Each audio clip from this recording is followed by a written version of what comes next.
शनिवारी दिनांक 14 फेब्रुवारी रोजी शनिप्रदोष, त्यानंतर दुसऱ्याच दिवशी म्हणजे रविवारी शिवरात्री आणि सोमवती अमावस्या अशा सलग अनोख्या योगाने यंदाच्या वर्षी चतुर्विध योग आला आहे, अशी माहिती ज्योतिषाचार्य पंडित वेणुगोपाल जिल्हा आणि सच्चिदानंद वेधशाळेचे प्रमुख आचार्य ऋषिकेश दादेगावकर यांनी दिली आहे.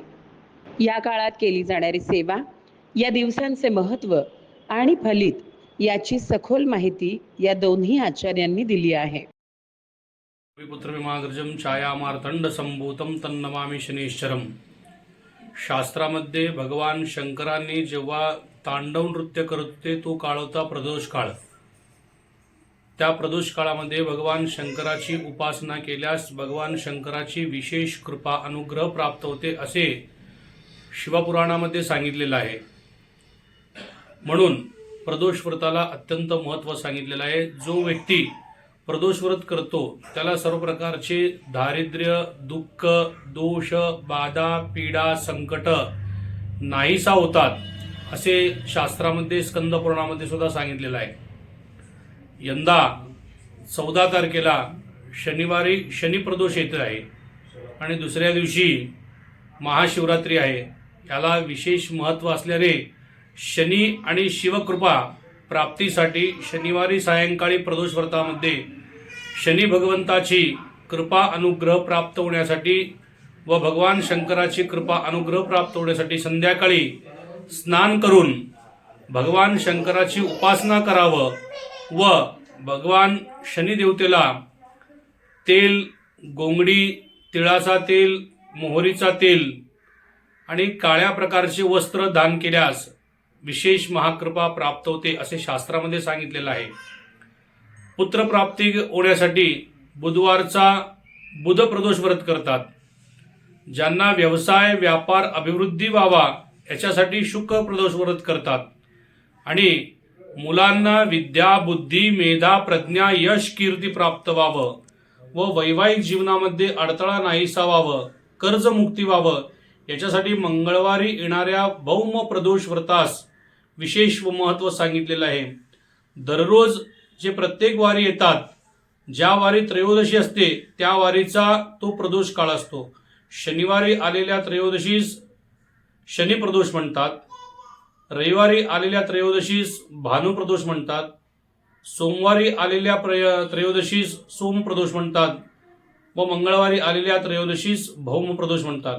शुक्ल पक्ष किंवा कृष्ण पक्ष यापैकी कुठलाही असेल तर त्या दिवशीचा तो प्रदोष दिवस असतो. विशेष म्हणजे शंकराची अनुग्रह प्राप्तीसाठी, पुत्र प्राप्तीसाठी, संतान प्राप्तीसाठी, आरोग्य प्राप्तीसाठी, सर्व बाधा, पीडा, संकट, दुःख, दोष, दरिद्रता नाहीसा होण्यासाठी जसे 16 सोमवार व्रत आहे तसे शंकराची विशेष अनुग्रह प्राप्तीसाठी प्रदोष व्रत सांगितलेलं आहे. उद्याचा शनी प्रदोष हा अत्यंत महत्त्व असून शनिवारी 14 तारखेला शनी प्रदोष व्रत ज्यांना ज्यांना शक्य आहे त्यांनी तो अवश्य व्रत धरावा, उपवास धरावा असं मी पंडित वेणुगोपाल जिल्हा पंतलू आपणास आवाहन करीत आहे.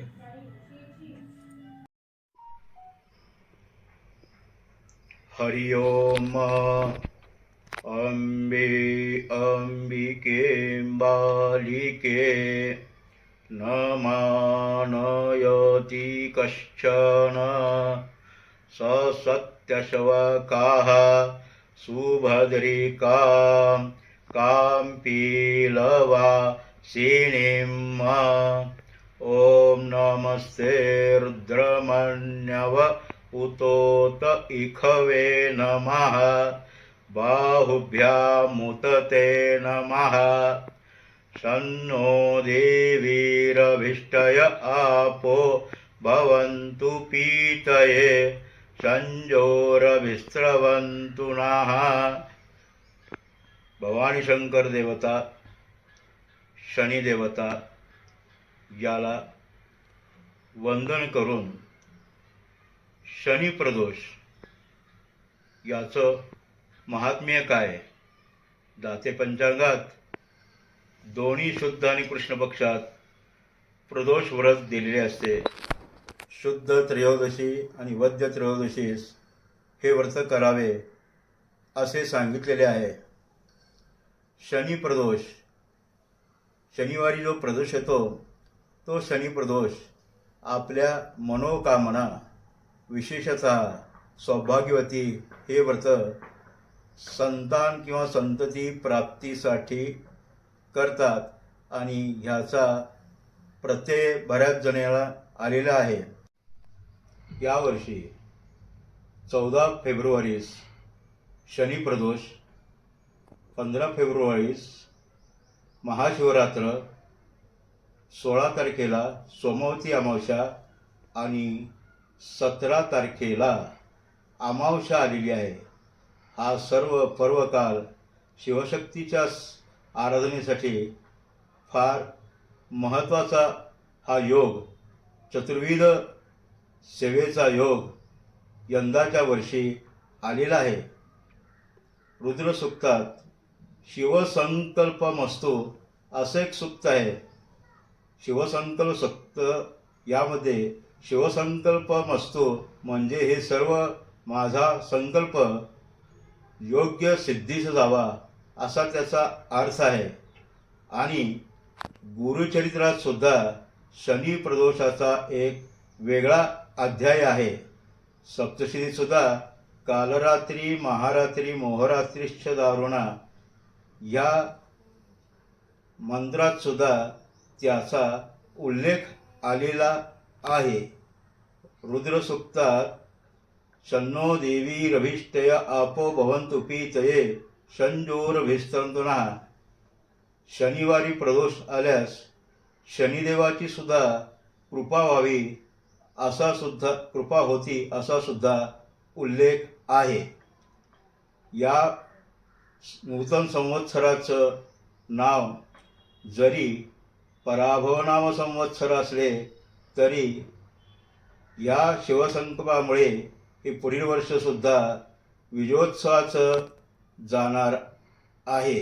आणि या रुद्रसूक्तात सुद्धा आपल्या ज्ञान आणि विज्ञानाचा उल्लेख आहे. एकाचमे, त्रिस्तचमे, पंचचमे, सप्तचमे, नवचमे हे सगळ्या संख्या विषम आहे. चतुष्टमे, ष्टौचमे, द्वादशचमे या सगळ्या समसंख्येचा उल्लेख रुद्रात आलेला आहे. या रुद्राचं महात्म्य हे पूर्ण 8 अध्यायामध्ये आलेलं आहे. सुरुवातीला शिवसंकल्प आहे, दुसऱ्या याच्यात पुरुषसूक्त आहे, प्रतीर्थ सूक्त आहे, सूर्याची स्तुती आहे, रुद्राची स्तुती आहे आणि शांतीपाठ सुद्धा आहे. देवः शांतिरंतरिक्षग शांती, पृथ्वी शांतिरापः शांतिरुखदयः शांतिः, वनस्पतयः शांति, विश्वे देवाः शांतिर्ब्रह्म शांतिः, सर्वगुण शांतिः, शांतिरेव शांतिः, सा मा शांतिरेधि. विशेषतः सौभाग्यवती हे शनी प्रदोष पुत्रप्राप्तीसाठी, संतान प्राप्तीसाठी करतात आणि याचा प्रत्यय बऱ्याच जणाला आलेला आहे.